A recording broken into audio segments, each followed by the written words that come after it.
Bro, this is about to be a long interview. Yeah, we are, bro. We are. Yeah, so we gotta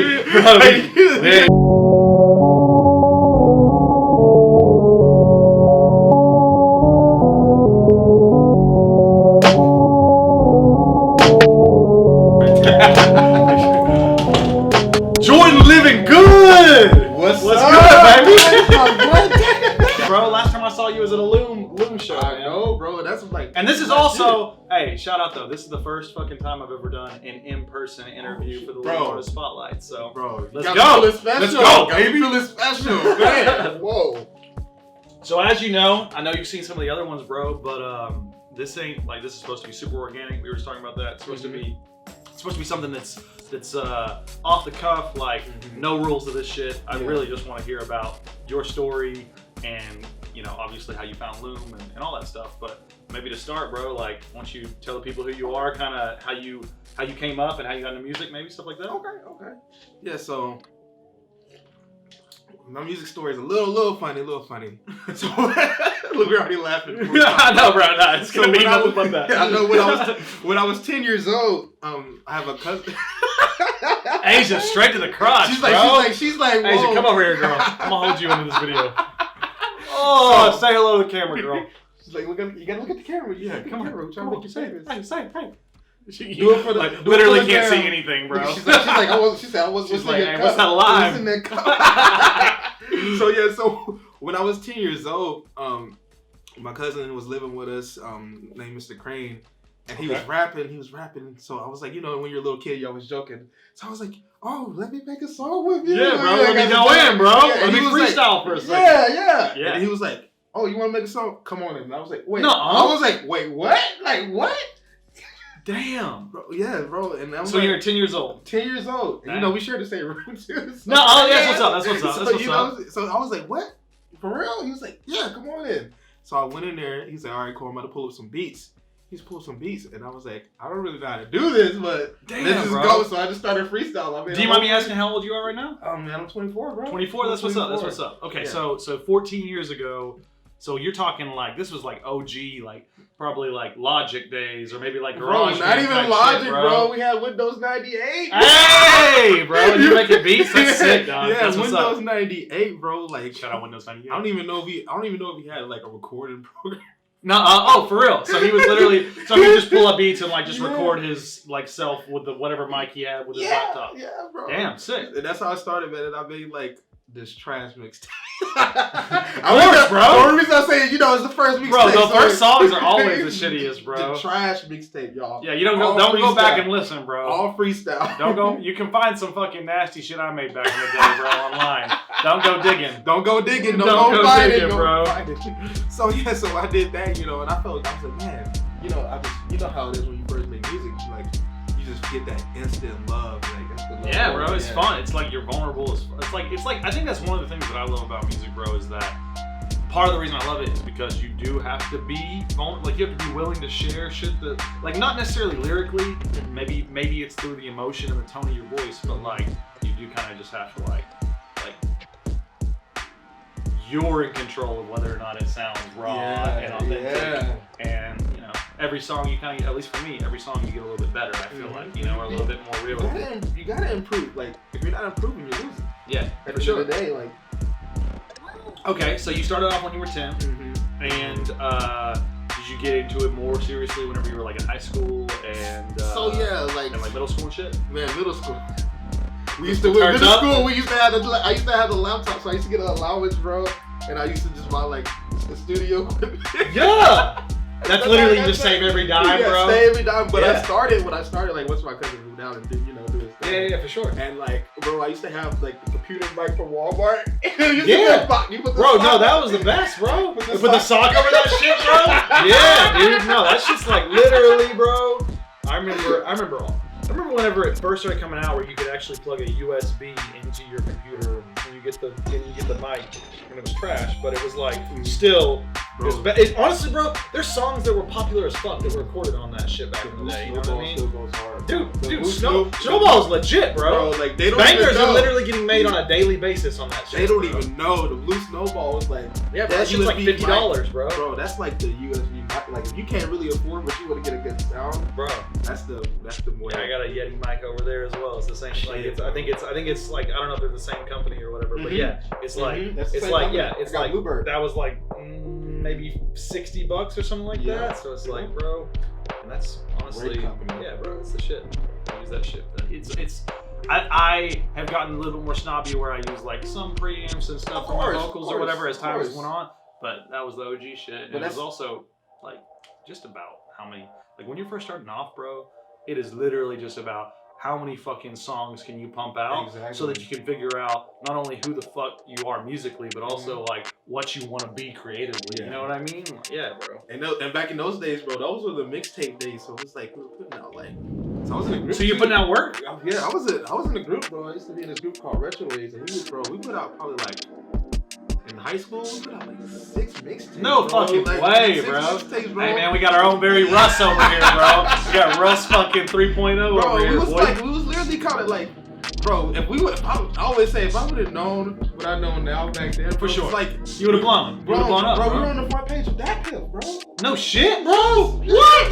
Back in the day, dog. What the fuck? Back in the day, bro. Like, yeah, but the internet was that's the thing that people don't understand. Like, I feel like so many kids who I talk to now who are like 17, 18, who got their shit together and they know what the fuck they're doing. They're like, why didn't you take advantage of the early internet? If I would have had YouTube back in the day, 10 years ago, I would have taken it. Was like, bro, we literally, everybody in our generation, mainly because of our parents, literally told us that the internet was they didn't say this directly, but they acted like the internet was a fad. They acted like this shit was going away. Now, again, I'm not blaming nobody, but I'm just saying, like, bro, most of our generation still kind of, like, they're like hesitant to put shit online. They're hesitant to do things online, bro, because we kind of grew up with that shit, but social media didn't come out until we were fucking in our teens. You know what I mean? And it didn't really start popping until we were in our teens. And that's when you're literally the most self-conscious you've ever been in your entire life. It's different if you're fucking 4 years old and you're on the internet, bro. Like, so it's interesting because I'm 28, so I'm not much older than you, but like I'm old enough to know that like fucking, I remember Windows 98, I remember Windows 95, bro. I remember all that shit. Windows 95. And that's the crazy shit, bro, is that literally that was around I was around that shit mostly, as soon as I got conscious, I was around that shit, you know what I mean? Where I would like go and see my dad working on like the old Mac or whatever, you know what I mean? Yes. And so I knew what technology and computers were, but I probably didn't really fuck around on the internet until I was like 11, you know what I mean? Like I didn't really know what the fuck, like what was going on there, you know what I mean? But I don't know, it's just interesting whenever you compare, because I agree with you, bro, like the fact that you were popping on DatPiff, most people would be like, why did you leverage that? Exactly. Why did you turn that into something else? It's like, bro, because you fucking, literally nobody has the game. The game that Gary Vee gives out right now is literally going to fuck up the whole world because basically it's all real. And we didn't have access to any of that. None of it. We had nobody telling us that like the internet wasn't a fad. The internet is the thing that you need to invest all your time in. We were playing shows, bro. Like, I don't know about y'all, but like in my whole career up until I was about 22, all I did was play live shows. On the road. See, bro. That's the thing too, bro. Like, a lot I can get shit from that. But still though, a lot of like, the young kids, they don't even think about shows, bro. Of course not. And like, that's important. Bro, there's like, important. I remember, No Name? No Name, no. So she's this rapper out of Chicago.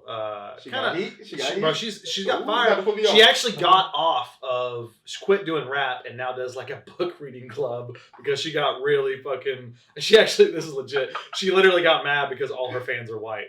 Oh, I see that! Oh, you know what I'm talking about? Hold on.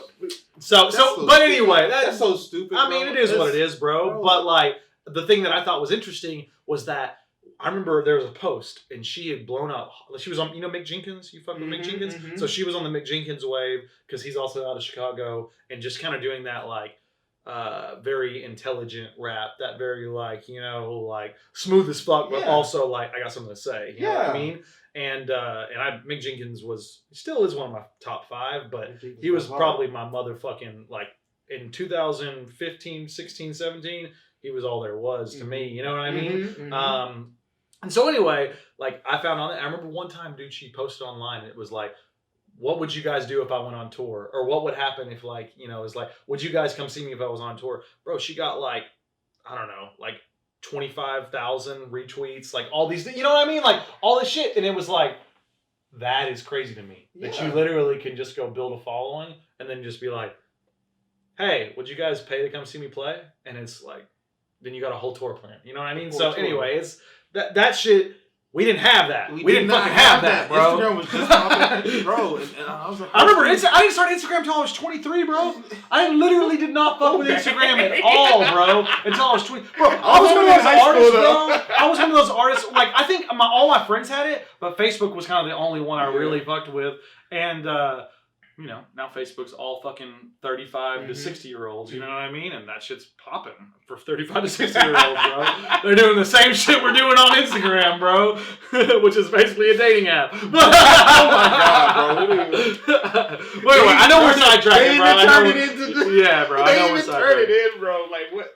Like, so I played rock and roll for like 10 years, you know what I mean? Before I even tried to sit down on Ableton. Talented, super talented. But it was like, but you had to do raw talent. You know, with that, it's like me and this guitar. And it's just like, yo, how much can I turn up for these people with that, right? And of course you have drummers and you have bassists and guitarists and shit like that. But, I grew up on the fantasy that was like how I was going to make it my whole life, and I would get signed through that, and I'd be the next Black Keys, you know what I mean? Or whoever the fucking Jack White or whatever it was. And, but the whole time, I also would go and do raps and freestyles or whatever with DJs or whatever in college, like especially in college. And like, I remember the first time I started freestyling was probably like 15, like literally, bro. It was just like, and that was just fun as fuck because guess what? Was it bro, I had friends who would gas me up and shit, bro. But like, I would say, bro, like when I started smoking weed, that's whenever it was like, I was like, dude, you just get in the zone with your boys in the car, bro, fucking smoking, hotbox some shit, dude. And it was just like, yo, like, this is like fun as fuck. That was the fun. And like, we gotta do a freestyle, bro. I know we do, bro. Because freestyling is, it's so like pressure testing your skills, you know what I mean? And basically with rock and roll, that's what I would do. Like I would improvise the vocals over shit. I would not necessarily always improvise the guitar, like the songs would be there, but I would definitely like there's a lot of improv that I would play around with. So whenever it came to recording, I was like, yo, I literally can have like fucking a 3.5 minute thing that I can just freestyle over 20 times and then be like, yo, that sounds fire, that sounds fire, that sounds fire, and put a song together. It was like, oh, dude, I can, this game is fucking way easier. Like, I was like, bro, and it's permanent. And literally, as soon as I want to drop it, bro, it's like, it's game over, dude. Think about like back then when you doing no freestyles when you're 15. Think about when you had Instagram, bro. Bro, I know. Bro, just like you're recording yourself going in. And that's viral, bro. And it's crazy though, because that shit still pops today, but I do think often about like, I look at Drake, for example, or whatever, is like, I was always the dude, at least in my circle, who could sing and rap. Ooh, I love and Drake. so like, and obviously Drake came out whenever I was like fucking, I think I was probably 16, like 08, whenever he really started popping maybe. And by the time 2010 hit, it was like, he was the biggest in the game and kind of still is. So it's like that. I remember going through that though and being like, man, that's crazy to me that there's this dude who just fucked up the whole game, and now literally like motherfuckers who can't sing are like singing, you know what I mean, and rapping, you know what I mean. So it's like that's what I'm trying. I mean, I'm really trying to just have no boundaries. You know what I mean? Bro, I don't want to be boxed into any genre. If I want to make a fucking reggaeton track or an Americana track or a hip hop track or a pop track, I'm just gonna show up and do it. You know what I mean? Do it. And that's the one thing too. I sat down with an OG hip hop artist before, bro, in Austin, and he was like, "I'm trying to look at the camera. Keep looking at the camera, bro. I keep looking at you, bro, and then I'm like, it's so organic, yo. It's so organic. Like this is not y'all motherfuckers. Like, this is not a Skype call, bitch. You know what I mean? No technical difficulties here, bro. This is funny though. But yeah, like I was playing him. He's like, man, let me listen to some of your music. So I played him some of my music, and he was like, bro, you fly, bro.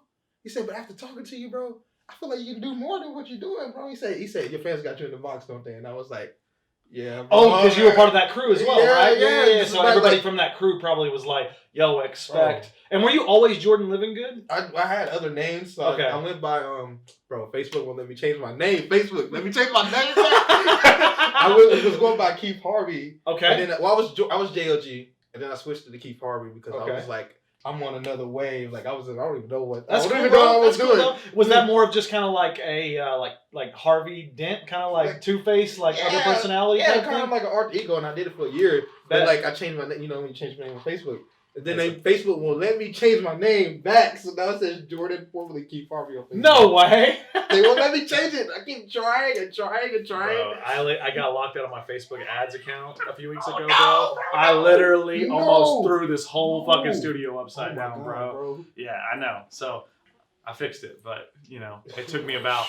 I felt like helpless, bro. When you do not have Facebook ads accounts available to you, I feel personally like I'm fucked. You know what I mean? Because, bro, that's the best bang for your buck. There's literally nothing else you can spend money. Yeah, the new wave is YouTube marketing, bro. Bro, I know, actually, because 30 seconds, right? Yeah, You don't get paid shit until somebody listens to it for 30 seconds. YouTube is the way. Look at this, bro. JordanLivinGood got the fucking game, bro.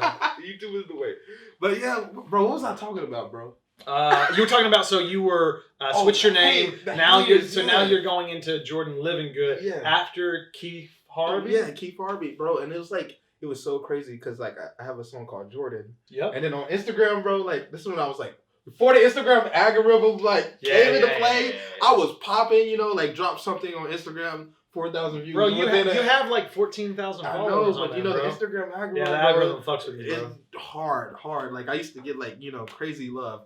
But I would drop it and then people made a comment like, oh man, we don't want to hear this. We want to hear songs like this song. Oh, for real? So then, that probably fucked you up a little bit, right? Yeah, bro. So then I started making songs based on what the fuck they wanted. And then like they were loving it, and then I was like, and then I sat down with the OG hip hop artist, and he was like, bro, just do what you want, bro. They don't love it. You say you're gonna be chasing the sound your whole entire career. Well, bro, you're also literally pleasing one fan who isn't really a fan. Mm-hmm, exactly. They're it's like this whole thing, bro. Like people talk about fans. I think of fans very much like I think of revenue for a company, right? Mm-hmm.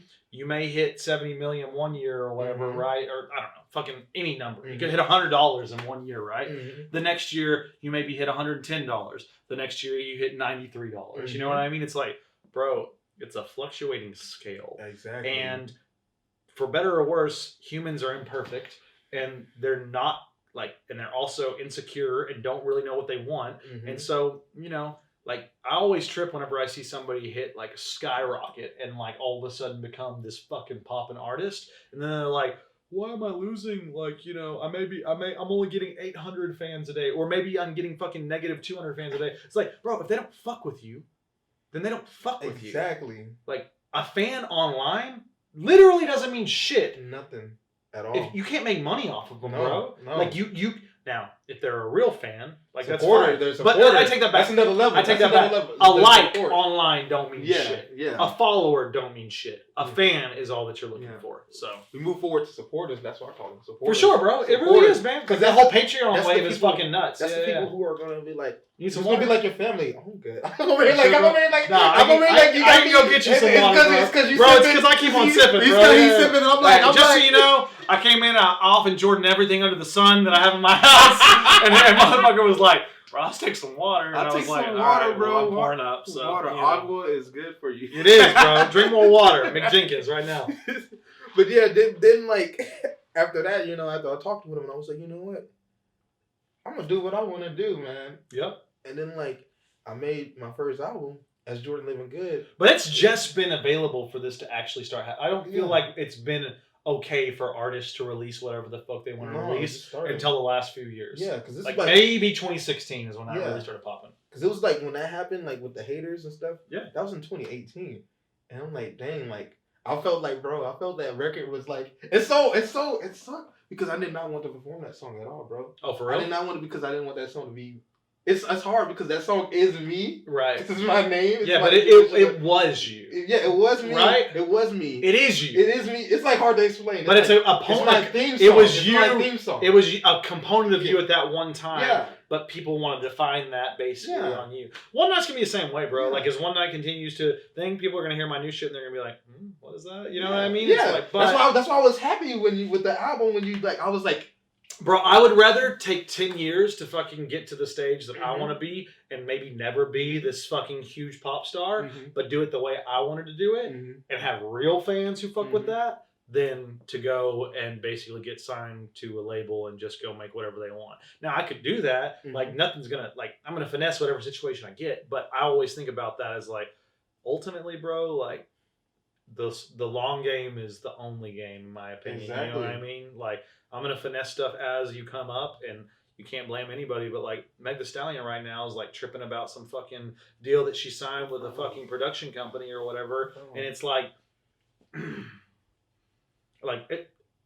I don't think she's wrong. I think she did everything that she was supposed to do in that moment. Mm-hmm. But the internet got wind of her, and now she's bigger than every other artist who was in that fucking circle who was signing the exact same contract at the time. Exactly. And fans online are tripping, and fans are going, basically talking how much shit that she shouldn't have done this, or she had her mom in her circle, or she'd have had a lawyer look at this stuff or whatever. It's like, bro, every fucking entertainment lawyer out there ain't the same. You know what I mean, bro? Mm-hmm. And most of them charge an ass load. You know what I mean? And whenever the most you ever made off a show is $2,000, like, suck my dick, bro. Like, they work with the labels too. Exactly, they secretly bro. work with the labels. Exactly, bro. That's free game, y'all. Whoever. Yeah, exactly. Be bro. careful. Be so careful. like we were not able to be this educated. You know what I mean? No. Ever, bro. No. My whole goal back in the day was to be signed to a label. Now, Bro, I don't give a fuck same about here, that, bro. And I'm like, don't want no label. Like somebody asked me, they were like, I want the help, but if they can get me somewhere, help. but I guarantee you it ain't gonna be for more than one album. You know No, what I mean? no. Or as little as possible. they're You gonna know try what to I mean? take as much as they can from Yeah, me, bro. which sucks.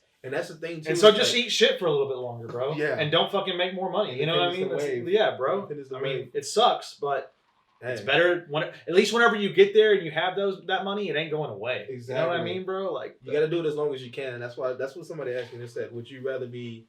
They said, what is your goal? To be signed? Do you want to be independent? I said, I want to be independent as long as I can. Yep. Like, yeah, eventually, like XXX Tentacion, bro. Yeah. He was independent as a motherfucker for a Mhm. while, bro. And then he got signed. And when he got signed for one album. And I'm pretty sure the fucker got paid like 7 figures, 8 figures on that got shit, some bro. bank, bro. And it's just like, dude, Got he some literally was signed for one album. You know how quickly he put that album out? Like 3 months, bro. Mm-hmm. That shit's the wave. Mm-hmm. So I got mad respect for motherfuckers like that, bro. Yes, bro. That's the wave, and like Rest in peace. that's the waves. Rest in peace, man. That's so sad, bro. Yeah, Pretty bro. sad, It's bro. all that shit. That's Dude, so sad, there's bro. so many deaths that have happened in hip hop, and Bro. like I actually blows my mind. Like whenever fucking Pop Smoke. Bro, When that's Pop what I was Smoke like, died, bro. Like, bro, I literally like almost started crying, bro. Like, you know how it wouldn't be something to if I'm not gonna say any names, but certain artists out there that if they died, it sucks, but a lot of people we're talking about influential game-changing artists. Mhm. Juice WRLD, Pop Smoke, Mhm. fucking I mean, even if you want to go back, XXX Tentacion, Lil Peep, bro. Like if like Mac Miller, Mac Miller, oh bro. my And I know God, these bro. are all everybody's dying for different reasons, bro. But it's just like we don't really realize like how much these fuckers have, how many of the people who've died influence the game that we're playing right now. Mm-hmm. Yeah, bro. Anyway, so I know we have gone like on 13 Bro, we different went. tangents, bro. That's So- the thing, though. That's so good. that though. That's is a good thing, That's bro. Content, bro. That's good But content. Jordan Living Good, you took on that name Yes. like 4 or 5 years ago, It was less like- than that. I'll say how long. But you had that following For- from your previous group anyway, right? Yeah. So over time, it came over time, and Okay. then like from the group, and then it was like just steady build. Because I had Instagram since I was, like I said, I had. So you got on that wave pretty early. 15. That's what's So up. I got That's what's started up. early on Instagram. Just, Yep. So you were literally on Instagram in the same way that Mhm. like we're on TikTok right now. You were like early as Mhm. fuck. I got you. TikTok, bro. You got to follow it on TikTok, bro. So I plateaued and I'm trying so It's hard to hard, bro. keep going, bro. I feel like they're but- changing the algorithm. They are, of course. Yeah. Yeah. No, like it is way easier 3 months ago to blow up on Mhm. TikTok than it is today. Mm-hmm. But keep pushing out content. I mean, that's Gary Vee. I hope you watch him as much as me. What were you gonna say? Do you watch Brandman Shaw too? Fuck yeah, bro. I had a one-on-one interview with him last week, bro. I signed up for his course, and I had a one-on-one interview with him a week ago today. Bro, literally at this time, bro. So here's some game for y'all. If y'all fuck with Brandman Sean, go sign up for his website. It's $20 a month, but that unlocks $40. Basically, you pay $40 and you get a one-on-one interview with him. So I talked mad game with him, bro, about a whole spectrum of things. Some of the takeaways for me were basically just like keep doing what you're doing. I was really curious about doing a Kickstarter, so I've been thinking a lot like how do I get some extra funds that like are not coming directly out of my pocket to be able to continue to get this music video out, get another 8 songs done.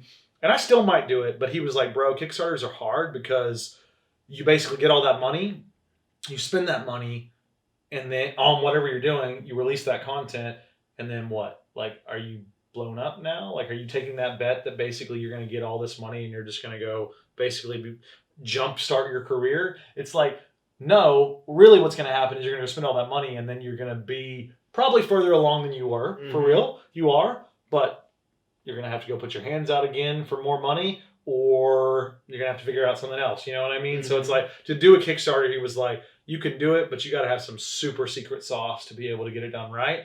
And then I talked to him about a website. I just got my website set up or whatever. He was like, bro, honestly, a website don't mean shit if you don't have people traffic going there. So he was like, straight up, like, I wouldn't invest in a website at this stage. He was like, keep going ham on TikTok, keep putting out music, keep working my day job and making as much as I can, and funnel all that in there. And he gave me some other cool pointers as well, but he's a G, bro. Yeah, and like his whole team is fucking love him, bro. Is like literally the goats. And he fucks with Loom. He was like, that's one of the first things he said. He was like, straight up, I think you need to double down on Loom, and I think you need to double down on TikTok. And I was just like, all right. So that's what I'm killing it too. You're killing it, bro. You're killing it, bro. So I'm trying to do. But anyway, it's just it's so funny you bring him up, bro, because like I really, really, really fuck with him, and I have for a while now. I mean, probably wasn't early on the wave, but he's glowed up a lot over the last like 6 months. Bro, I remember when he had a video, he was like, I'm gonna stop making videos, and I was like, bro, you have been out so much, bro. Like I know, like bro. him, Gary Vee, then Entrepreneur. Those are the people I watched. I fuck with all of them, bro. Yeah. That's good. YouTube videos. That's all. YouTube YouTube was not what it was when we were fucking kids, bro. When we were kids, YouTube was fucking chocolate rain. You know what I'm talking about, bro? And the fucking Maria he, Maria who, like the fucking fat guy dancing to that shit, dude. Anyway, yeah, Soulja Boy. I've been this hoe. Soulja Boy changed the game, bro.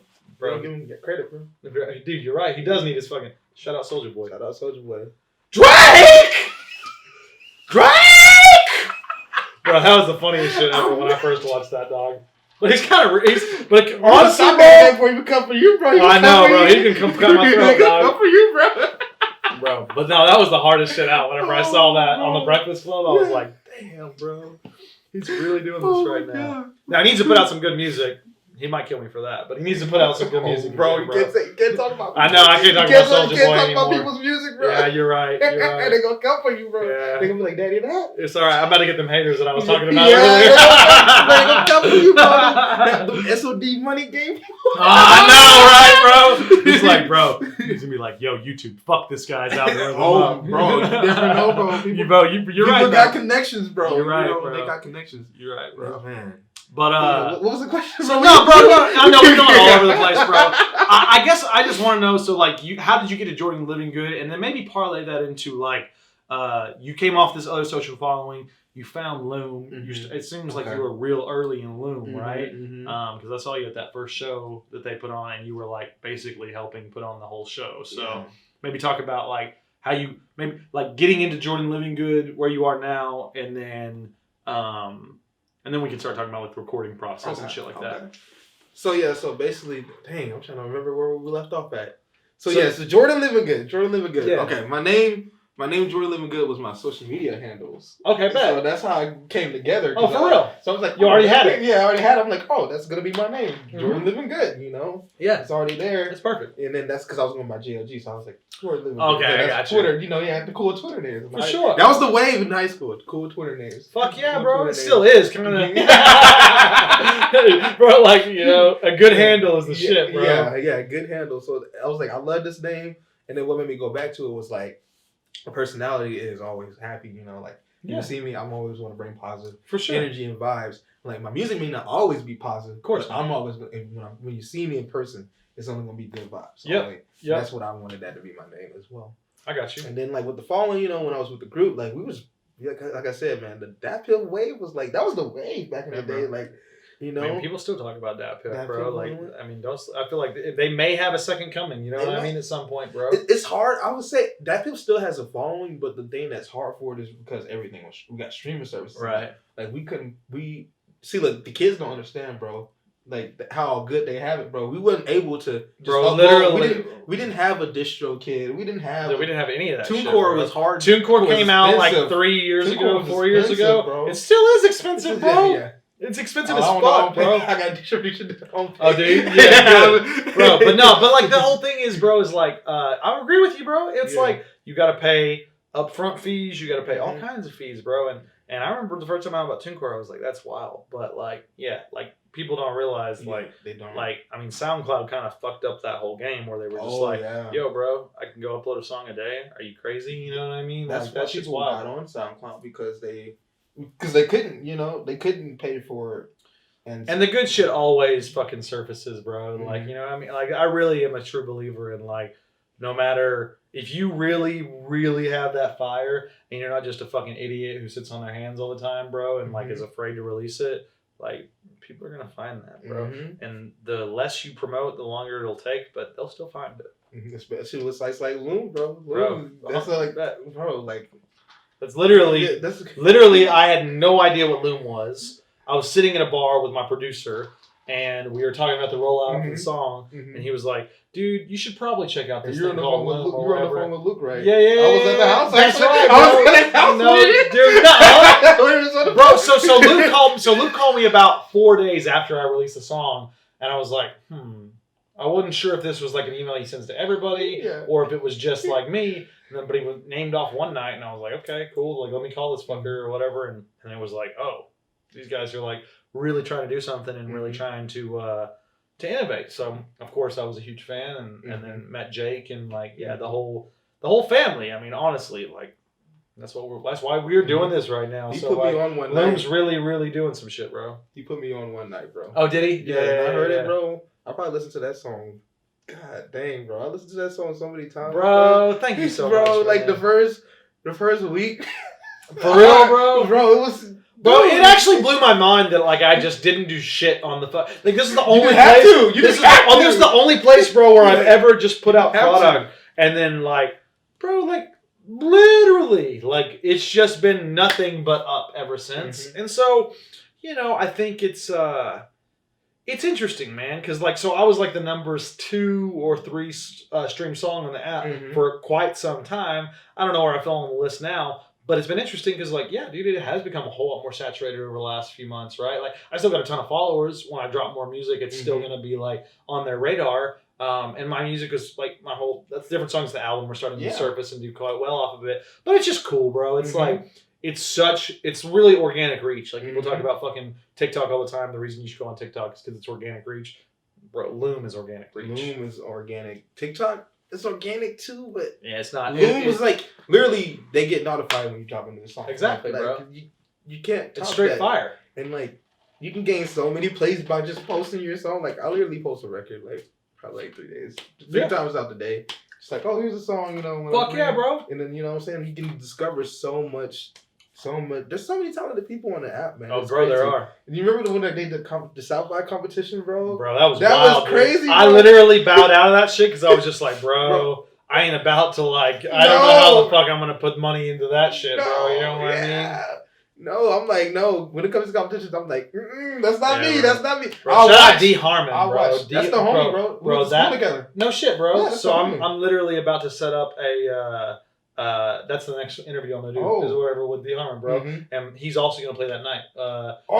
Hey, by the way, this is the first official announcement. Okay. We're doing a show. It's gonna be a lot of Loom artists on there, including us two, Andy Harmon. Shout out the whole family. But it's gonna be called One Night in Austin. Yeah. And we're gonna try to do that thing around, bro. That's a vibe. So we're gonna take it out, and it'll literally just be like one and night, kind of like the song or whatever. You know what I mean? But it's like One Night in Austin. Yeah. So that's some real shit, bro. It's actually happening. We're just announced it. Just announced it right now. The world knows now, right? The world knows that. Everybody's gonna be like, oh, what? Yeah, bro. What? So I just feel like but I feel like, honestly, bro, like putting on shows with this Loom family, that's kind of. I think that's how we're going to take it to the next level because I want to be able to go put on shows, go on tour, and be like, yo, I got some straight up homies that I met through this forum of Loom. That's the beauty. Yeah, bro. And like we go to Madison, and guess what? You got fucking Trace, you got everybody's there. You know what I mean? You got Mew, you got everybody, bro. Me too, bro. Like they're all like so. Anyway, I think it's a super interesting time to be on the app. I think anybody who's a musician who's not on the app and is trying to do something or whatever, like you're leaving money on the table in the same way that you would for the other, in the same way that you would be for any other platform. You know what I mean? So, like TikTok, like Instagram back in the day, early. It's like you just, you gotta go out there and post. You gotta engage, but like way less than any other fucking platform. You know what I mean? You can see all these dudes going ham on Instagram now, and I'm just like, bro, you're wasting your time. Bro. You be going ham on. Like you need to be active on Instagram. But you don't need to do that to build a following. You need to do that to basically keep a following. I stopped caring about Instagram. Me too, for real. Just do it. But I just post on it just because, like, I literally just post anything on there. You know what I mean? Yeah. So, but it's funny because companies still look at Instagram. And yeah, like, that's why you have to have it. Right. Like, you have to have. Like that's the only reason why we do all like. If we didn't have to have all this other stuff, like I wouldn't even be doing Facebook marketing or like YouTube marketing, bro. Because we have to have it. Right. We have to have it. It's the fucking market saturated now, man. So saturated. It's like, and that's the beauty of Loom because it's like you can stand out, bro. And it's free. Yeah, it's free. It's free, bro. Free. And you can go and support your fucking favorite artist. Like that's just crazy, bro. Yes, bro. So how did you find out about Loom, man? So man, I had an old manager that I fired. Shout out old manager. Shout out old manager that I fired. Okay. That I fired. Bet you. But he's still cool. He's the homie. Okay. But it was in the beta stage, and I downloaded the app. He's like, yeah, download this app. He sent me like this long message about this app, the app, and I was like, okay, I'm gonna download it. Let me see what's up. And I get on there, and I'm like, okay, let me upload some tracks. Yeah. I just uploaded 3 tracks, and then next thing you know, it was like, blah, blah, blah, just like instant love. I'm like, whoa. And it's like, you're ranked number 1 artist, number top 5. No shit, and bro. I was like, bro, what? The first day. That's wild, dog. The first day, and I was like, how? And you were just super early on the app as well, right? Super early. So was this like July time frame or like before? May. Okay, so this was whenever they literally didn't have that many users. No, like they weren't really trying to officially get it out there. They were just like, yo, low key, if you hear about it, then get on it. And they had 10K people. Wow. And I was in when I got on it, I was I think I was in Pennsylvania at the time. Okay. Because I had just did Launch Music Festival. Oh, what? Yeah. Badass. So I was in Pennsylvania, and I just let me just upload. For sure. The album had just dropped not too long ago. And so you're just like, let me just drop one song at a time. Yeah, let me see. Let me see what. Let me do some single work. Let me see. Like put 3 songs. That's a good test something out. For sure. And I'm like, oh, this is. It's going. Dope. Yeah. So I'm on there. And then I'm doing, I'm like, dang, I love this app. Like I'm telling people, like, get on this app. It's in beta. Like you got to download it. Bro, I know, and that's the one thing that I've noticed is like consumers, the end consumer is still a little hesitant to go on Loom to listen to music. I think mainly just because like it's just like anything. You're gonna have early adopters. You're gonna have people who fuck with it, and then you're gonna have once you hit a critical mass and everybody's on it, then everybody else will join. But my truest fans, honestly, bro, like I can say a big portion of my like real like talk about those 1,000 fans, talk about like those 1,000 true fans. Like I would say 75 to 80% came from Loom. Mm-hmm. And they support like, oh, you okay? She's like sitting over here fucking wheezing or some shit. The support is crazy. Yeah, dude, it is. It's support, and it's like. It's the best platform. You get to talk to your fans. They can share your music, like bro. And that's the coolest thing about it. I think it's like I really took a path in 2019 where I was just like, yo, I got into Gary Vee probably when I were in like 2013, 2012. Oh dang! So I read Crush It back then, and I was just like, wow, this is like super, super, super interesting. But I didn't have the balls to go and post. I wasn't, you know what I mean? Like, and he was preaching about different shit back then, right? But I didn't have the balls to go and be like an online personality. I was just like, the music will speak for itself. Let me just keep honing on the craft. And I'm glad I did. Because, otherwise I couldn't be putting out the music that I'm putting out right now. But, like, it was one of those things where 2019 was the year where I was just like, yo, like, I'm really willing to risk anything to, like, be able to do this full time and live this lifestyle full time. You know what I mean? And so I just kind of got a little bit more realistic, and I was like, well, how do you do that? Well, you post a lot, you fucking stay active as fuck on social media. You can do it laying in your fucking bed, or comment to everybody, never be too cool, always be kind, always be real to people. And like, people fucking, they love it. It just, being human is so easy. Yeah. You know what I mean, bro? Yeah. So it kind of just blows my mind how quickly people are willing to not be, not be caring and kind to other people online. So anyway, the human condition, I guess we could dive into a whole other fucking section, bro. People expect things to be handed to them. That's why. That's true. It's like, and that's the thing I learned. Like, people are just lazy. I think they don't want to work hard for something, but it's like, and I don't even know they're lazy. That's the hardest part. Yeah, like, I'm lazy too. I ain't gonna lie. I'm lazy. But I'm like, I know I gotta, if I want to get something done, I have to work hard, bro. You can legit be lazy as fuck and just do shit online 24/7. And I mean, laying in the bed, you literally can, bro. I'm on Loom listening to the music. I'm like, okay. Yeah, the same, bro. So post this right now. Exactly, bro. So anyway, so you found Loom, May. You started popping on there or whatever. You started doing your own music.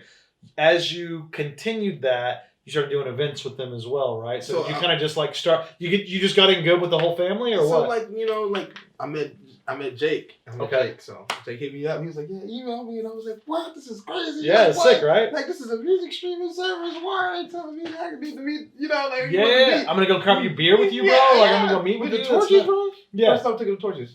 That's what's up. That's what's up. And he was telling me, like, yeah, so cool. So that's how I got down, and then I ended up meeting Luke later on. Okay. So it was like, cool, cool. And then like he asked me, he was like, hey, you want to help us with these events, like, help us out a bit. And I'm like, yeah, of course, I love y'all. Yeah. And then that's how we worked those 3 events with them, and then that's how we got down. Like, that's what's up, bro. Like, that's family, bro. Yeah, man. No, I'm a huge fan of everybody who works at Loom as well. I'm actually really excited to meet the rest of the team. Yes, Max and that whole crew. Yes. But sad to see Luke's not here, in Austin anymore, right? But heartbroken. But Jake's holding it down. You know what I mean? Jake's holding it down. So yeah, bro. So you found Loom. Now that we've kind of talked about like how you got to where you are now from a social perspective and from sort of like a maybe just a career highlight perspective, talk a little bit more about the music and kind of maybe your process, maybe how it's changed over the last few years. Like, talk about like the recording side and kind of like how you put out music and what your approach is when you go to the studio. And like, do you make your own beats? Like, do you all that type of stuff? Sort of. That's what I said. It changes over. It's like always changing. It's always changing. Just whatever you inspire you at the time. Because like the first album, I produced my first album myself, but like on the second album that's coming out soon, the first single's coming soon.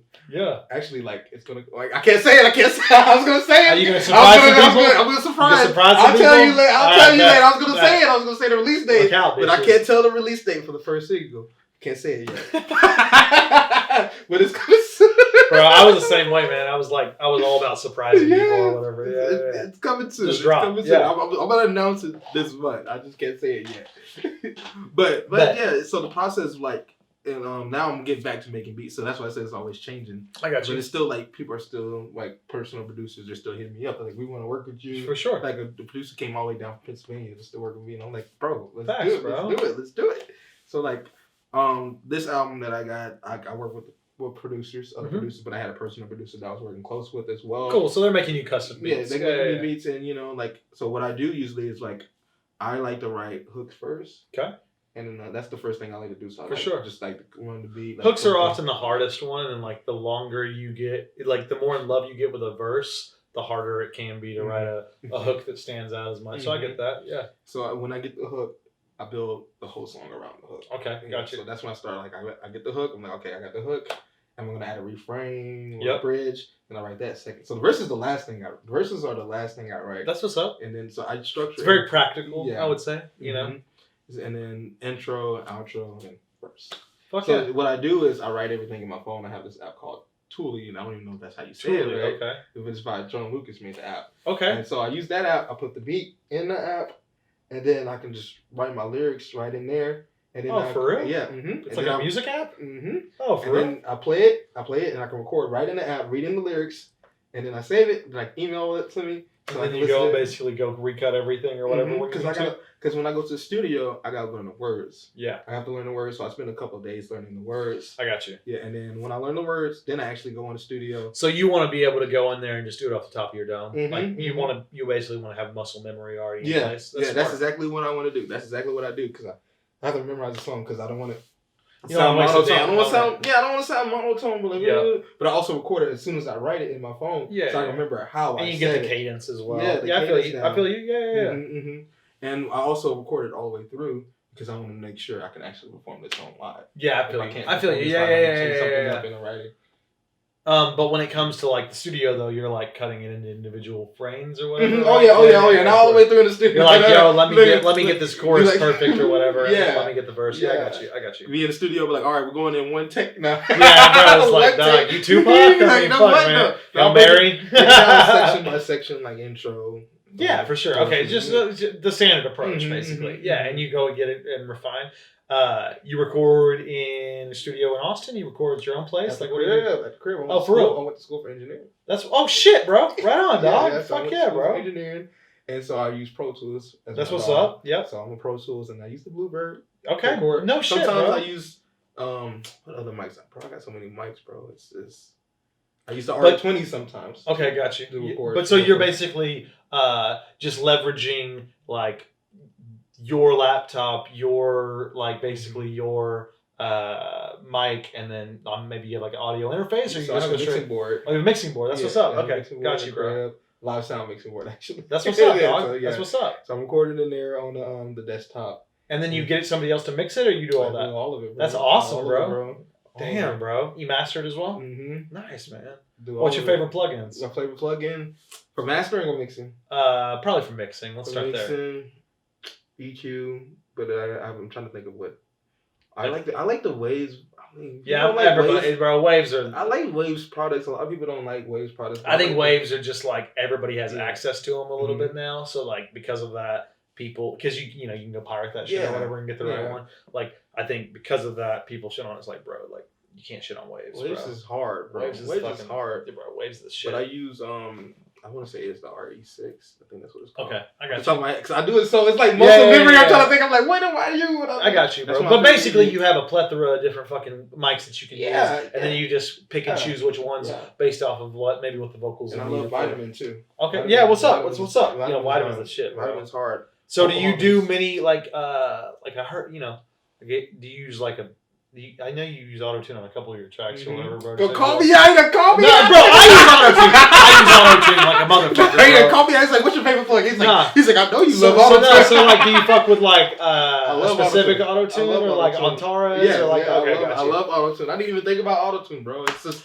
natural. It's so natural. It's so natural. Well, there's so many plugins that people get today that I'm not aware of because the reality is you just find what works best for you and then you go and, like create your the less variables honestly the better sometimes you know what I mean so that's sick, bro. Saturation knob is dope. That's honestly my favorite plugin now. Think about it. Saturation knob makes a big difference. It does, bro. Especially whenever you're talking about low end frequencies when you're talking about fucking trying to get your vocals to sound just right, bro. It's like very difficult to get them to pop out as much without some good saturation. Yeah, bro. That plugin's like okay. I know we're talking nerdy. I know they're gonna be like, what? They'll be like, man. But nah, there's definitely a lot of people who watch this shit who fucking fuck with plugins. Beautiful as well, saturation knob. Yeah, boy. Saturation knob. Boy. Beautiful. But when it comes to the beat making side of things, when I do that, I bounce around between Logic and Ableton. Okay, cool. So you don't actually because Pro Tools I've heard I don't fuck with I used Pro Tools back in the day when I did live recording of just like live drums and live guitar and live all that shit. But now I've been on Ableton for 6 or 7 years now, and it's kind of the only one that I use Logic as like my producer that I work with. Lonely Child. He, I was say you better not forget his name. Yeah, no. I was gonna say I always want to say Brian, but then I always like his. Shout out Brian. Shout out Lonely Child. I just was like, people don't know who the fuck I'm talking about usually when I say Brian. So Lonely Child, bro, like he literally uses Logic, and I'll go in the studio with him. Yeah, basically what I do is I bring him my demos. Sometimes they're really close to complete. Sometimes they're not. We do some writing or whatever, and then we record pretty much everything. He'll take the stems, but we'll take everything, particularly from a vocalist perspective, and recut them in Logic.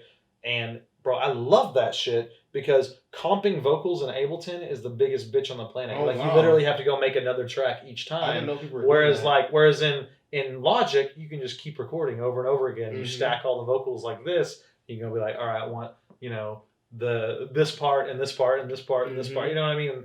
So I really fuck with Logic a lot as well. But that's cool that you use all three, man. Logic's dope, bro. Logic's dope. Yeah. That's when I have to take my laptop because it's weird. I have Windows as my desktop. Yeah, you have a Mac laptop. I have a Mac, so when I have to go like I had to go record somebody for my album in another city, so I had to bring my laptop and then of course, and then you're like fucking all on Logic, right? Yeah, Logic, bro. Man, Logic. It's a good software though, bro. If I could get it on Windows, I would. Honestly, bro.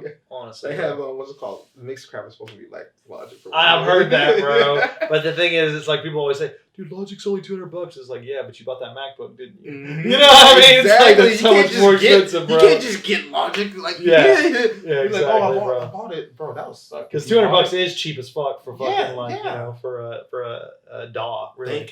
Thank God that I was in school, so I got Pro Tools included. That's all. That's what's up, bro. And Logic was included. Okay, so you went to be a mixing engineer. What school did you go to? I went to the Art Institute. Oh, no way, bro. That's awesome, man. That D. goes to. That's what's up, bro. I didn't realize he was there right now, man. That's awesome. Well, I think he might be still there. I don't know. Bro, that's so cool, though. I Yeah. had no idea who Dion was, and then I literally saw his freestyle that he did. Oh, you did? Bro, and I was like, damn. Homie's got bars, bro. Talented, And like, bro. yeah, bro. So I really fuck with his music, and I don't know. It's just interesting, like how small this network is of like people who are putting out dope music. All came from a similar crew, particularly in Austin. Like, I just really fuck with that. You know what I mean? And Austin's really like, we have some dope ass artists who are coming out. Underrated, bro. A lot, fucking, you know what I mean? Beautiful like, voice, bro. beautiful voice. Me, you, D Harmon. Like, we got so many people fucking coming out of Austin, people, bro. Too many talented people, bro. And it's just like, and that's I think that's like why Jake was like, I'm staying in Austin. I'm so happy you did. Staying in Austin. I'm so happy. I'm staying in Austin. I don't want to leave Austin. Yeah, bro. Exactly, man. Because the city, once you hear it, you're hooked. Yeah, bro. I think his personality like suits this place. I think really well as well. Which is, I think a lot of people will stay in Austin, man. But yeah, bro. So anyway, back to kind of what you were talking about. So you got on Loom. You were blowing up. You have done the mixing engineering degree. So was that kind of just like you were like, yo, this is what I want to do with my life, so I'm gonna go learn how to like do a practical version of this, or like what was that like? My thing was like, I was like, okay, because this is how my mind was back in the day. Okay. Mine's different now, of course. But I was like, if I don't make it as an artist, which I don't think like that no more. Sure, of course. My mind is like, I'm going to make it because you have to speak it into existence. For sure, bro. You gotta manifest it yourself. You gotta manifest it yourself. As soon as I started doing that, things started changing. Yep. For me. But also, you're kind of like, yo, I want to be like the whole reason to go to college is to have a backup. I mean, honestly, it's basically a practical fucking thing. You know what I mean? So it's like the fact that you had and you also kind of need to know about mixing and producing today to be able to put out real quality work. You know. And it was like the whole thing was like, okay, I'm gonna do something in the music industry. Right. If I can't be an artist, that was my whole thing when I went to school. And I was like, actually, it's so funny because I was an actual professional engineer. I was like, while I was still in college, like I just graduated in September. Oh, that's what's up. Okay, badass. Congratulations, man. Thank you, bro. Thank you. Congratulations. So I was a professional engineer, and I was like, bro, I'm kind of hating this. I'm kind of hating this job. Bro, like, engineer's not fucking like very nice. When you're sitting at a desk all day, bro, you're literally waiting for motherfuckers to like be artists, bro. Yeah, some artists, they're like, they're. I don't know how to some say artists show up to work, and some artists just have a bunch of money and aren't actually artists. Yeah, they're just and then they have egos and of course, bro. like you don't need all of that. Yeah, artists. I feel like so many artists have such like shitty expectations around what they expect a mixing engineer to do, or just any engineer. And furthermore, like Lonely Child, bro, like he's been referred to particularly by rappers as an engineer, and he's just like, Brian, like I'm a fucking songwriter, producer, like I'm on. He's on a whole other level. You know what I mean? Yeah. Rappers are so used to it basically being that dynamic of, hey, I found this beat, I have this guy, he's basically my engineer, and all he does is basically record me. And I think that's, number one, you don't fucking need an engineer to record you. Like, you just don't, bro. You can send it to a mixing guy and he'll mix it himself or whatever, bro. Like, you just don't need that shit. But if you did use it, it's like, I know very few fucking mixing engineers who are like not quality, who can't make music. You know what I mean? Now the best ones sometimes are the guys who have put the craft aside. Yeah. But like, they still got opinions. They're still creators. They still are mostly like what you said. They didn't have enough confidence in themselves to go and basically put it all on them.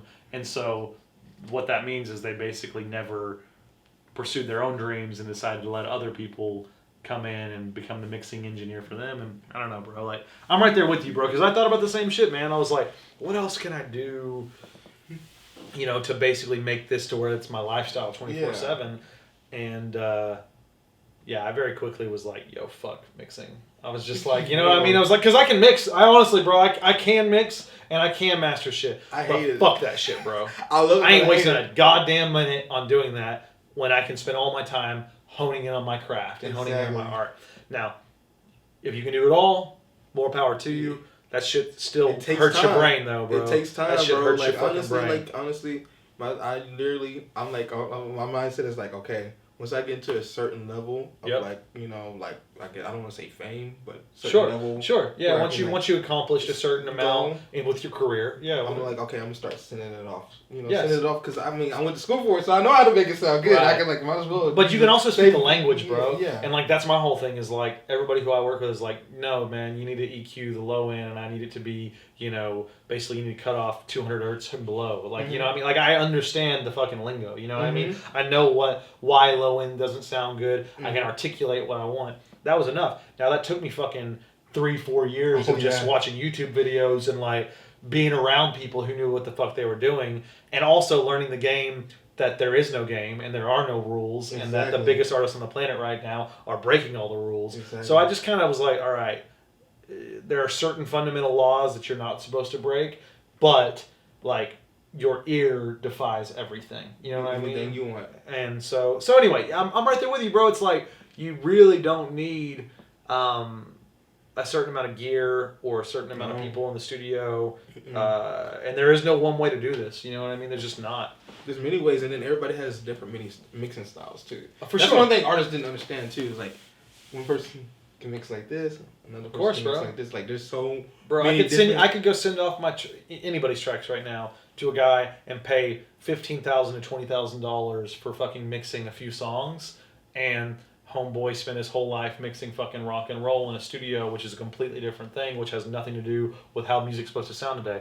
Fucker isn't gonna know shit about how to mix a hip hop track. Fucker isn't gonna know shit about how to mix a modern day pop track. And guess what? Because people want it louder today. Because guess what? People are listening to it on their fucking phones today. Like, if you're not a lifelong learner and you're not really, really here to like become, like have no rules, then in my opinion, you're gonna lose as a mixing engineer. Exactly. Because people want what they want, bro. And like the moment a song blows up is the moment that, the game changes. You can say fuck you. You know what I mean? Yeah. It's like, bro, I don't need to be boxed in by some rules. So anyway, that's a lot to talk about mixing. But you did that shit for a living, bro. Yes, did it for a living, bro. And I loved it at first, and then I started to hate it, bro. Cause like when you start losing love for something, that means you need to go ahead and make a switch. For sure, bro. I mean, you may come back to it, but like, Like, I mean, I still do it. You still mix all your own tracks. I still mix all my own tracks, and I still have like certain clients that I work with. But these are people like I build. That you fuck with. You know what I'm saying? These are my homies. You know what I'm saying? These are people that you know they're gonna come and put in work. That they're gonna put in work, and they take their career serious, and I know what they're trying to do. Yep. You know, they're trying to accomplish certain goals. So I'm like, okay, I got you, bro. Yep. Like, come on down. I don't mix a lot of people, so don't take my time for granted. I don't fuck with people, bro. There's a reason I ain't got any features, bro. Like, I mean, you know, I'm literally about to release a song with my first features, y'all heard that, bro? You just say though. Bro, I just like when it comes to like I fuck with you, bro. But I fuck with a lot of artists, and I love their music. But like, I'm not there yet. You know, I'm not ready to start like going. I'm really trying to do that J. Cole shit. I'm really trying to do that. I'm really trying to build my brand. Yeah. And then I'm gonna go do features. But like, I'm not like Lil Baby who's gonna go be on fucking 600 songs. Don't do it, bro. Bro, and I love Lil Baby. Bro, I love Lil Baby, bro. I love Lil Baby, bro. But you know what I'm saying, bro? It's like, but like, I'm just not about to go. And Lil Baby's one example. You know what I mean? I know. I'm just messing with Da Baby is honestly another example. You know what I mean? Like, there's so many artists out there who do that. And again, that's more of a hip hop thing. It's a little bit more accepted culturally there. I think it's also a little bit more, makes a little bit more sense whenever you rap and you have basically every fucking popular beat on the planet is a hip hop beat to some variation. You know what I mean? So it's like, to me, you know, I'm not there yet. So it's like, from a feature perspective, I think it's interesting to, I think a lot of people will get caught up in that, like, yo, I'm just gonna go and be featured on everybody's song, and it doesn't matter what the song sounds like. And to me, it's that like, part. That's what I mean. Like, it's all about palette. You know what I mean? It's all about like, it's all about, is this for me or is it not? You know what I mean? Is this really gonna like help with the longevity of your or my or anybody's career? Quality over quantity. Yeah, bro. Quality over quantity. But you can still put out work. I'm not hating on anybody who puts out quantity, particularly, you know. You can put out quantity in a certain way. Right, exactly. In a certain way. Exactly. You still got to focus on quality. Right, you do. You still it still has to be, still has to, you know, if it all sounds like ass, then like, yeah, bro. But like, you know, it's usually not that way, right? It's usually somebody carving in their own lane, and there's certain songs for some people and certain songs for other people. And some for nobody, really, honestly. But like, at least you have the vast majority are like you honing your craft. You know what I mean? Dude, the kids are putting out albums in like an hour. Bro. It's crazy, like, bro. I don't know how they can work so fast, bro. I don't know how they can work so fast. Like, but I fuck with it, man. Honestly, like, I really wish I could do that, man. I know, it's like that. And I think I'll get to a point where I scale, where I am able to put out. We're gonna be there. I think there will be a point in my life where, like Gary Vee talks about it all the time, bro. I would like to be that artist who puts out a song a day. We're distracted right now with like work and stuff. We are other stuff, so we're like, for sure. But like, if I had all the funds and resources that you needed, right? Of course. Like, I think I could do it. But again, it'd be very difficult. Like day 178 might fucking be that day where you just can't do it. You know what I mean? So it's like, yeah, it's interesting, man. It's interesting. We live in an interesting time, just from an engineering perspective, from a quality and quantity versus, like, you know, and like on TikTok, like, you know, for example, I put out quantity over quality just because I'm trying to put out as many things as possible. And so, you know, I'm getting better at that, I think. But yeah, bro. Anyway, I think like the fact that you have this whole mixing background, the fact that you have this whole engineering background, and you understand it, that just makes it to where you can hone in on your craft and complement other people's crafts so much more. Because you know what you can bring to the table and what you maybe can't bring to the table. Exactly. You know what I mean? Exactly. That's facts. Dang, daddy, that. Bro, so I mean, I got a little moment there. We just go in there. We're speaking facts. Bro, no, this has been fun, dude. Honestly, bro, I feel like this game is stuff that I've all found through other people who I'm a fan of. You know what I mean? So it's like, it's just cool to be able to shoot shit off the cuff like this, bro, and literally us just talk shit for an hour and a half, and there's nuggets of game in there, you know what I mean? A lot of game in this interview. A lot of game. I wasn't expecting this to be just... Bro, I know. As soon as we connected on Brandman Shot, I was like, yo, that's sick. So much game in this. Yeah, bro. So we talked about a bunch of shit. Probably now that we're like an hour and a half in, you know what I mean? We're probably got to try to come to an end. So maybe we kind of summarize it and cap it off with like what you got in store for 2020. Okay. Like maybe what are your goals? It doesn't have to be numbers, but it could just be like things that you want to accomplish, and just like what's on the horizons, bro. Okay. Yeah. Can't give away too much information. Yeah. Can't give away too He's much. got an album coming. We know that shit. We just don't know when. The album's coming. The album finished? Album's finished. Oh, Album's finished. Album's finished in the hands of the distribution company. no shit. Already in the hands of the distribution company. It's already All right, done. It's already done. So it's ready. It's coming Artwork soon. done, everything. First single is coming soon. Coming soon. I will tell y'all this though. I got a full animation coming soon. No shit, bro. So who do you do animations for? I got this guy, bro. He lives in Venezuela. No shit. I gotta show you his Instagram, bro. Bro, all right. He's dope, bro. I got this guy in Venezuela. We ain't giving you all the game away, bro. Can't give you all the game. I gotta get that fucking These dude. are all the people. I gotta give that certain plug. Hey, did you find him on like Fiverr? Bro, yes. I found my dude for art on Fiverr as well, bro. Same here, bro. Come on. Fucking hey, that's how you say money. Fiverr.com, boys. Save money. Save That's money. the fucking way, bro. Bro, that's Fiverr is. Bro, I was on Fiverr in like. Bro, me too. At high school, bro. That's Oh, really? No, I got into Fiverr probably like 5 or 6 years ago, and I was just like, early, what? bro. I paid some guy like $40 for some like fire artwork back in the day, and I was just like, whoa, you know. Obviously, yeah, they live in a different country, and like your currency does better over there. But and now it's become a whole lot more saturated. But it's like still, there are great deals to be had there, and there are also a lot of really, really underrated, talented artists on there, bro. Like you can get a vocalist to sing anything you fucking want, and she could have like, or he could have like a multi-octave. You know, it's like that shit's crazy, bro. Like multi-octave voice. It's crazy, bro. Like it's crazy. Fiverr is dope.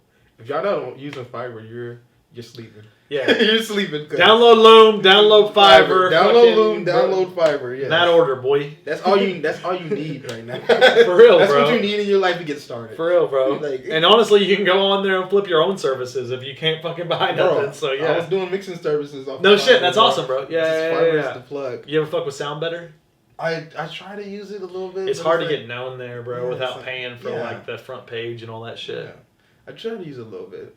It's not the way for me. Yeah, me neither, bro. Especially since I realized, like I said, I realized I was like, I can't be no mixing engineer and be an artist at the same time. Like I can do you my can, stuff, but it's really, hard. really It's hard tough, when you're in bro. the studio slaving hours, bro. During South by, And then what? You're gonna be inspired to go make some fucking music, like South by, bro. I was in the studio for 10 hours a day.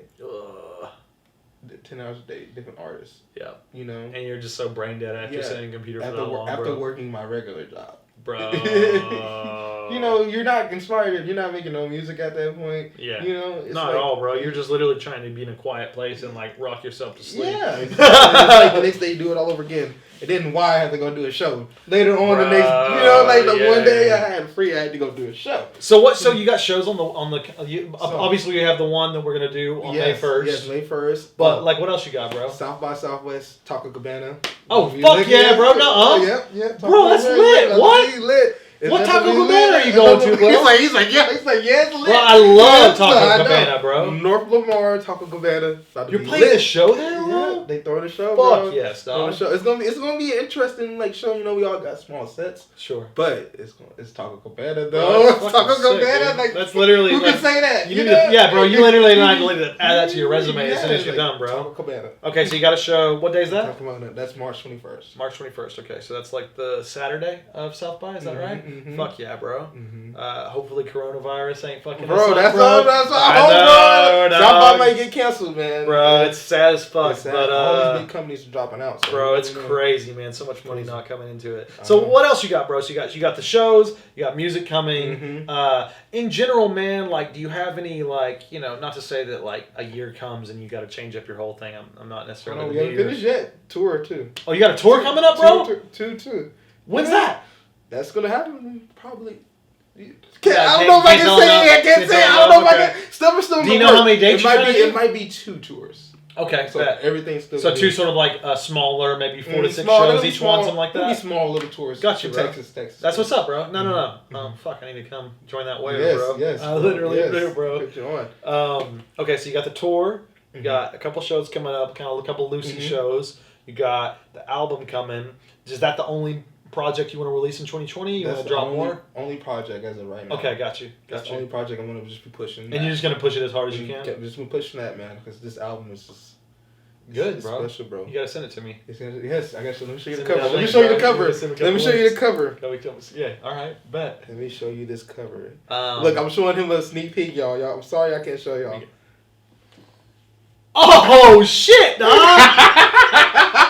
Bro, are those all you, bro? Yeah, look, zoom in. Bro, that's fire as fuck. Bro!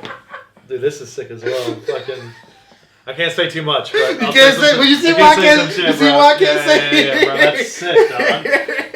All under Jordan Livingood, though, Yes, right? all okay. under JordanLivinGood. And this is album number 2? Album number 2. Are you gonna drop any of the singles off of it to start? So that's what I said. The single is gonna be just have Okay. one single and then that's Oh, for real? it. Okay, got you. I'm gonna push that single. How many songs? Like very much, like I said, I've been listening to very much song. Yeah, bro. Pushing it for 3 months.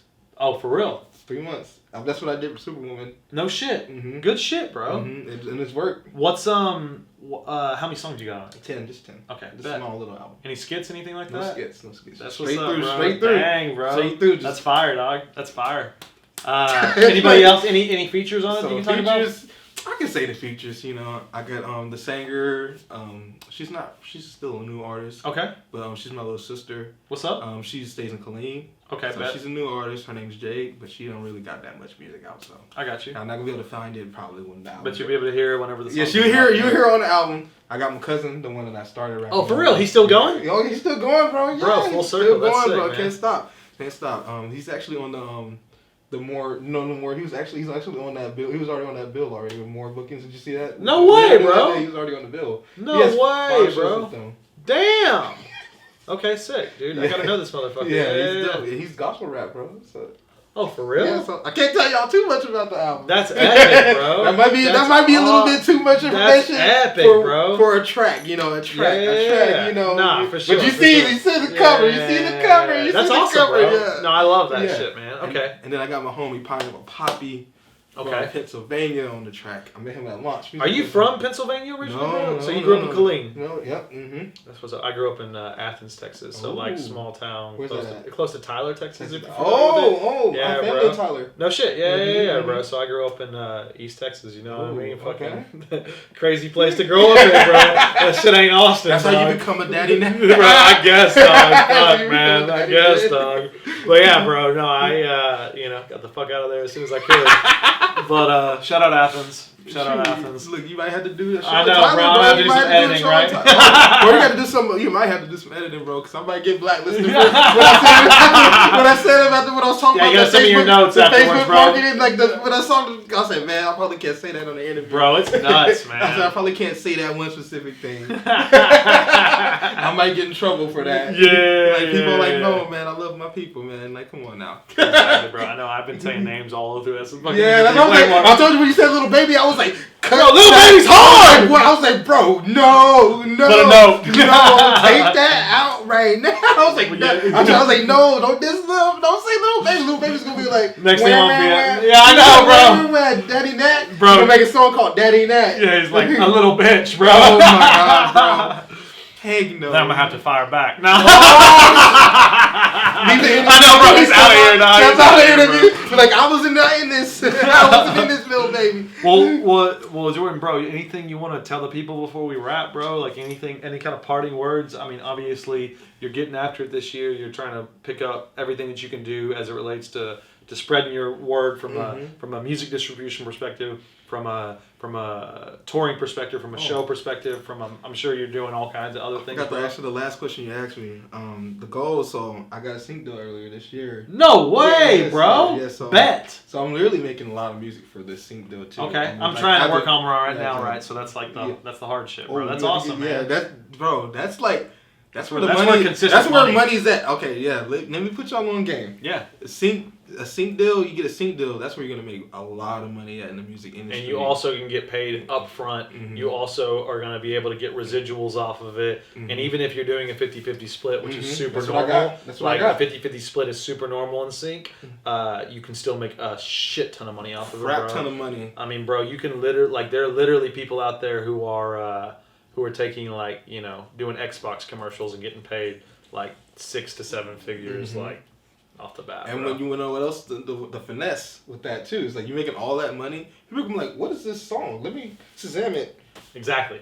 oh, this is the artist. And then you have the brand development side as well, bro. Everywhere, like, oh. Okay, so you want to keep doubling down on sync? Let me go listen to this exactly. You know, and it just started this year. You know, Sync Deal just started this year. That's epic, so, bro. Yeah, so it's like by the end of the year. Which song? Do I know the song? The whole anything I want. Anything, oh, for real? Yeah, anything I give them. Damn, bro. So my plan is to have a placement by the end of the year. Badass. That's one of my major goals. So you're gonna try to use this album for that, and then that too, you also gonna make like custom work for stuff. Like do you have like video? Like have they said, hey, here's like the aesthetic of the video that we're using? So they wanted me to make a Christmas song. Okay. But that didn't work out, y'all. It was good. I don't know. I made the Christmas song either, bro. I thought it was. I was like, man, this song about to be flames. Kind of hard, yeah. I recorded it and I was like, dang, this song is garbage. And like you just gotta be. Sometimes you gotta be brutal, honest, bro. You gotta self-aware. be real with yourself. You gotta be real with yourself. Like, man, this is garbage. I can't put this. Bro, there's a lot of songs that y'all are never gonna hear ever. That I've like hundreds of, way more songs than I've not put out than I've put out, even by the end of the career. And like, bro, they, you show up and you think they're the most amazing thing ever when you're inspired, and they're not. So that's just life, bro. Song. That's what's up, dog. I got a birthday song, y'all. Now y'all know one song that's on the album. Oh, for real, bro? That's what's up. When's your birthday? See, April 24th. Hey! Uh-oh. You getting some game over here, bro? It's on a Friday. Yeah! If y'all can't catch the hint, what happens on Fridays? Y'all can't see no fucking hint Y'all here, can't bro. catch the hints on You better Friday. go back to sleep if you don't know what the fuck he's talking about. It's like the hugest hit ever. Like, yeah, bro. Dude, it's literally like the next 50 Cent, Go, Shawty. It's your birthday. You don't party like it's your birthday. But Sync Deal. That's a big goal of yours. That's a big goal. Like getting at least mine one too. place. Mine too, bro. That's literally what I would love to get a placement by the end of the year if I could. You get that. You're set, bro. You literally, you don't have to keep that day job. In 2021, I don't want to be going 2021 with a day job. I feel you, bro. I work 2 jobs right now. I have my day job because I got to pay a lot of bills. Student loans expensive. Yeah, they ain't fucking cheap, bro. Got my part-time job.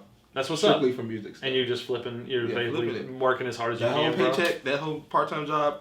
Go straight to music. Straight to music. That's what's up. So no, bro. That's straight hustling, man. I mean, that's what it's all about, bro. And it's like, you can spend your time coming up with excuses why you don't got it, or you can just figure out a way and fucking make it happen, bro. A lot of people say they can't fund their career. They don't got no money backing, but I'm like, it's like, bro, how'd you get them J's, bro? How'd you get that fucking watch? How'd you get that fucking shirt? Why do you have a Mercedes, bro? Like, and you fucking make $24,000 a year, bro. It's like, yeah, I'm right there with you, bro. Exactly. I think there's a lot of people out there who just aren't willing to make the sacrifices, and that's okay, bro. I didn't make the sacrifices that I needed to into my career until, I did, but I would put them into things like music equipment and not necessarily like the promotional or the artist development side as much.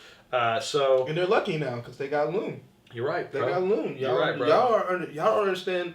Like, I see people. You literally go post a song tonight and tomorrow go have fucking 300 fans that you never met before. Yeah, and if you're on Loom, stop the spamming. If you're spamming, stop the spamming. I do like what they did though with the spam filter or whatever, bro. Don't do I that. have like 70 fucking of the requests ones, you know Lord, what I mean? And I'm just like, yo, I ain't fucking saying nothing back to anybody. Yeah, that's not how you grow. It may have been back whenever you were fucking in 2014, 2013 on Instagram. Even then, that should annoy me then. But like that, I kind of understood because you would go click on maybe 1 out of 5, 1 out of 10 of them. You know what I mean? Today, you see me that shit, bro, and I automatically never want to fucking like don't want to work with you in any way, shape, or form. Not gonna take you serious. Yeah. Like I get spammed every day, and I hate it. I hate it. And that's not gonna help. But that's just the game, bro. Yeah, honestly, they're making it easier for us, bro. Yeah, I'm talking about the artists. I want to talk to the artists to let them know. Yeah. Don't do that. Don't spam. People are not gonna listen to your music. You know what I'm saying? Like that's not what they didn't build that for that. They didn't build it for it, Nah, bro. It's a music discovery. And eventually that shit'll basically probably get you banned. Like eventually as the app continue to blow up, there's gonna be a zero tolerance for that what I do bro. Every time I get spammed, I just report it.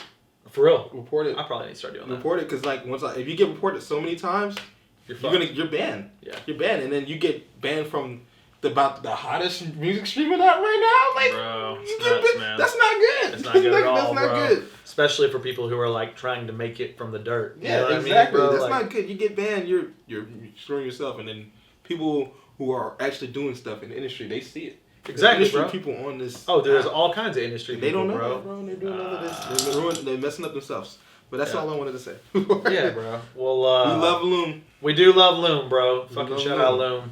We gotta have like this is gonna be like a highlight clip. Hey, Asia. All right. Jordan, bro. Man, this has been fun as fuck. What else you gotta say, bro? You got anything else you want to fucking talk to the people about, man? I know Daddy Dad say he doesn't do features, but I gotta get a Daddy Dad. I'll do a feature for you, bro. We gotta get I'll do a feature for you. Look, who's gonna make the beat though? Who's gonna make the beat though? We can make it together. All right, bet. We don't have to do that right now.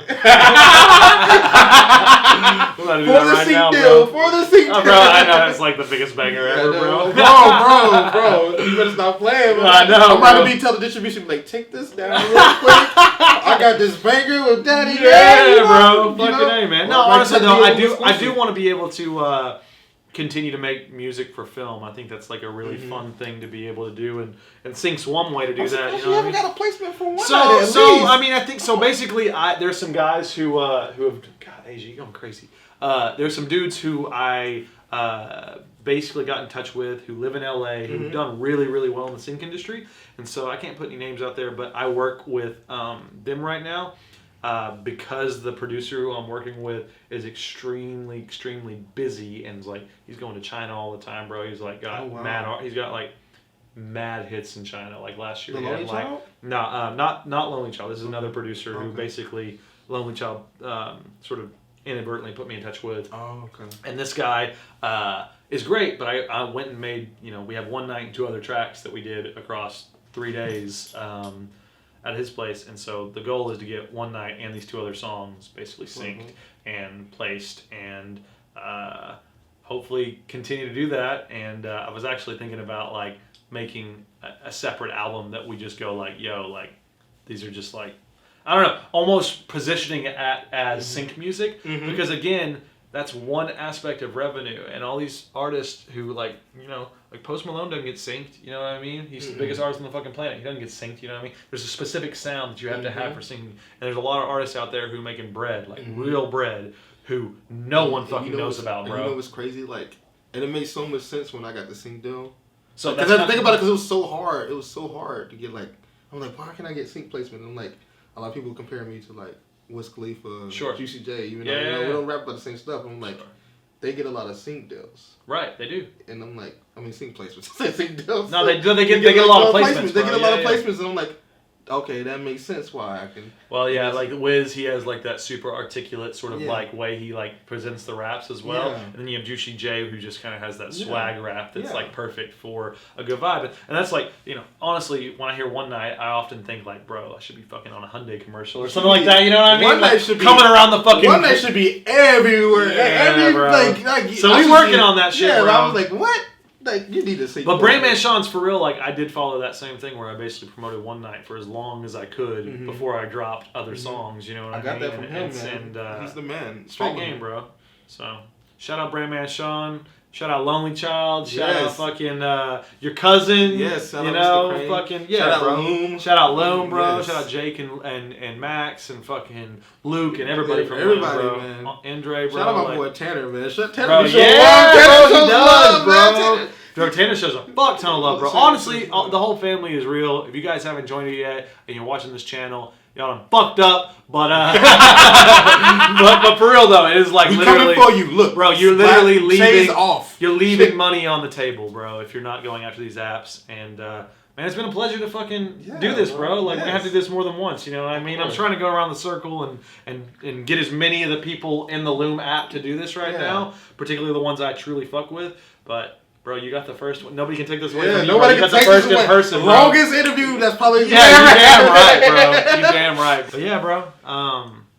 Appreciate y'all. Hey, peace, thank right? you. Hey, peace out. Yo, yeah. Check me out on Loop. Yeah, that's right. Living good, baby.